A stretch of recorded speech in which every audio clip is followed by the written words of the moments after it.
আমার আজকের রেসিপি দারুণ সুস্বাদু সম্পূর্ণ নিরামিষ পোস্ত বড়ার ডালনা। সবার প্রথমে পোস্ত জল দিয়ে ভিজিয়ে রেখে দেবো যাতে বাটতে সুবিধে হয়। একটা মশলা তৈরি করে নেব। একটা বাটিতে আদা বাটা, কাঁচা লঙ্কা বাটা, হলুদ গুঁড়ো, জিরে গুঁড়ো, কাশ্মীর লাল লঙ্কা গুঁড়ো, স্বাদ মতো নুন দিয়ে জল দিয়ে গুলে নেব।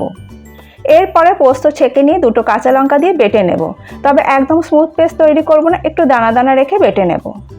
এরপর বাটা পোস্তের মধ্যে বাইন্ডিংয়ের জন্য দিয়ে দেবো 1 টিস্পুন ময়দা, স্বাদ মতো নুন আর চিনি। সব কিছুতে ভালো করে মিশিয়ে নিয়ে বড়া তৈরি করে নেব। সর্ষের তেলে উল্টে পাল্টে বড়াগুলোকে ভালো করে ভেজে নেব। ওই তেলে ফোড়নে দেবো তেজপাতা, এক টুকরো দারচিনি, ছোটো এলাচ, লবঙ্গ, গোটা জিরে আর দেবো হিং। ফোড়ন ভেজে নিয়ে টুকরো করা আলু নুন হলুদ দিয়ে ভেজে নেব। আলু ভাজা হলে টমেটো কুচি দিয়ে ভেজে নেব। টমেটো নরম হয়ে গেলে দিয়ে দেবো গুলে রাখা মশলা।